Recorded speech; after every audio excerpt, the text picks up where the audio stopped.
السلام علیکم ورحمۃ اللہ وبرکاتہ۔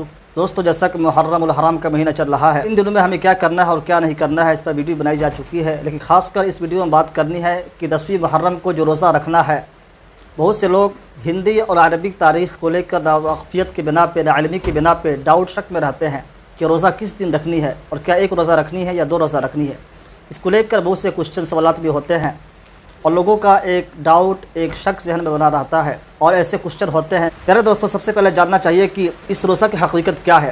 10ویں محرم عاشورہ کا روزہ بہت سے لوگ سمجھتے ہیں کہ شہادت امام حسین رضی اللہ تعالیٰ عنہ کی وجہ سے اس روزہ کی اہمیت، اس کی فضیلت ہے۔ دوستوں، ہمیں معلوم ہونا چاہیے کہ عاشورہ 10ویں محرم کا جو روزہ ہے، امام حسین علیہ السلام کی شہادت کی وجہ سے بالکل نہیں ہے۔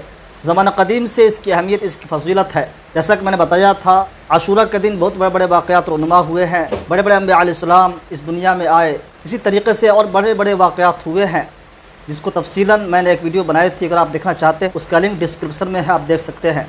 دوستوں، جب اللہ کے نبی صلی اللہ علیہ وسلم ہجرت سے پہلے، مدینہ جانے سے پہلے مکہ میں زندگی گزار رہے تھے، آپ یوں کہہ سکتے ہیں کہ نبوت ملنے سے پہلے تو آپ صلی اللہ علیہ وسلم عاشورہ کو روزہ رکھا کرتے تھے، یعنی جو مکہ اہل قریش تھے وہ لوگ بھی عاشورہ کو روزہ رکھا کرتے تھے اور اللہ کے نبی بھی عاشورہ کو روزہ رکھا کرتے تھے۔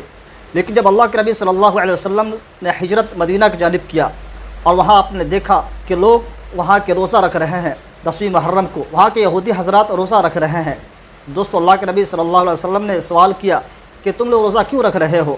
دوستو، ان یہودیوں نے کہا ہم یہ روزہ اس لیے رکھ رہے ہیں کہ آج ہی کے دن فرعون کے ظلم سے موسیٰ علیہ السلام کی رہائی ہوئی تھی، نجات ہوئی تھی اور فرعون غرق اب ہوا تھا۔ دوستو، اللہ کے نبی نے فرمایا کہ ہم اس کے زیادہ حقدار ہیں کہ ہم انبیاء علیہ السلام، یعنی جو نبی موسیٰ علیہ السلام ان کے پیروی کا، چنانچہ آپ نے حکم دیا صحابہ کرام کو کہ روزہ رکھیں، اور آپ نے یہ بھی حکم دیا کہ اب نہ کھائیں، یعنی اب سے روزہ رکھیں، اور مزید آپ نے فرمایا کہ ایک دن اور روزہ رکھیں، یعنی جو 10 کو روزہ رکھنی ہے عاشورہ کے دن، اس کے ساتھ ایک دن پہلے یا ایک دن بعد میں 9 کو یا 11 کو روزہ ملا لے، 9 10 یا 10 11 روزہ رکھیں۔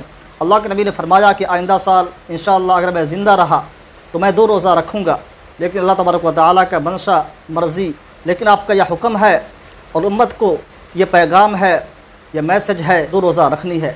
تو دوستو، یہ مسئلہ بن گیا کہ عاشورہ کو روزہ اگر کوئی رکھنا چاہتا ہے 10 وقت تو رکھنی ہے، لیکن 10 کے ساتھ ایک روزہ ملا لے، 9 کو یا 11 کو۔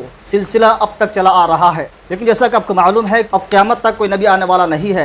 نبی کے جو وارث ہوتے ہیں وہ علماء کرام ہوتے ہیں۔ اللہ کے نبی نے فرمایا العلماء ورثۃ الانبیاء، تو علماء نبیوں کے وارث ہے۔ اور دوستو، جو مسائل ہیں، جو پرابلم ہے، وہ قیامت تک پائے جاتے رہیں گے، آتے جاتے رہیں گے، اس لیے اس پر بات یہ کرنی ہے کہ بہت سے لوگ کوشچن کر رہے ہیں کہ کیا میں ایک روزہ رکھ سکتا ہوں۔ دوستو، علماء کرام نے اس پر غور فکر کی تو علماء کرام اس بات پہ راضی ہوئے۔ بعض علماء کرام کا کہنا ہے کہ آج کے دور میں آپ ایک روزہ رکھ سکتے ہیں۔ وہاں اللہ کے نبی کا فرمان تھا کہ 2 روزہ رکھو، ایک روزہ ملا لو 9 کو یا 11 کو، اور یہ امت کا سلسلہ آج تک چلا آ رہا تھا، لیکن آج کے دور میں علماء کرام کا کہنا ہے کہ آپ ایک روزہ رکھ سکتے ہیں، کیونکہ آج کے جو یہودی ہیں یا جو عیسائی ہیں وہ اپنے دین پر قائم نہیں ہیں، وہ اپنے دین کے فالو نہیں کر رہے ہیں، جو ان کے دین کے پیغامات ہیں اس کو نہیں مان رہے ہیں۔ آج کے یہودی کوئی روزہ نہیں رکھتا ہے، ایک روزہ ہو یا 2 روزہ ہو، اس کو فالو نہیں کر رہا ہے۔ اس لیے اللہ کے نبی کا جو وہاں فرمان تھا ایک روزہ الگ سے ملانا، وہاں ان کی مخالفت کرنا تھا، ان کی مشابہت نہ ہو، یہ مقصد تھا۔ دوستو، اگر آپ چاہتے ہیں کہ ایک روزہ رکھنا تو آپ ایک روزہ رکھ سکتے ہیں، یعنی 10ویں کو آپ روزہ رکھیں عاشورہ کا۔ اس کی بہت بڑی فضیلت حدیث شریف میں آتا ہے کہ 1 سال کا گناہ معاف ہو جاتا ہے، اور جہاں بھی گناہ معاف ہونے کی بات ہوتی ہے وہ گناہ صغیرہ معاف ہوتے ہیں، گناہ کبیرہ بلا توبہ کے معاف نہیں ہوتے۔ دوستو، جو روزہ رکھنی ہے آپ روزہ رکھ سکتے ہیں۔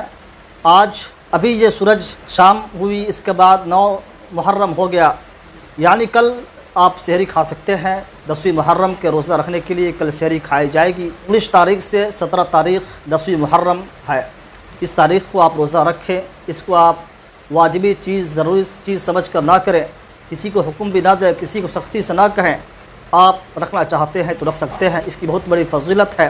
رمضان کے بعد اگر کسی روزے کی فضیلت ہے تو وہ روزہ محرم الحرام کی روزہ ہے، کیونکہ دوستو رمضان کے روزہ سے پہلے یہ محرم کے روزہ فرض تھے۔ اللہ تعالیٰ سے دعا ہے کہ اللہ تبارک و تعالی ہم سب کو ان باتوں پہ عمل کرنے کی اور مزید معلومات حاصل کرنے کی توفیق عطا فرمائے۔ السلام علیکم ورحمۃ اللہ وبرکاتہ۔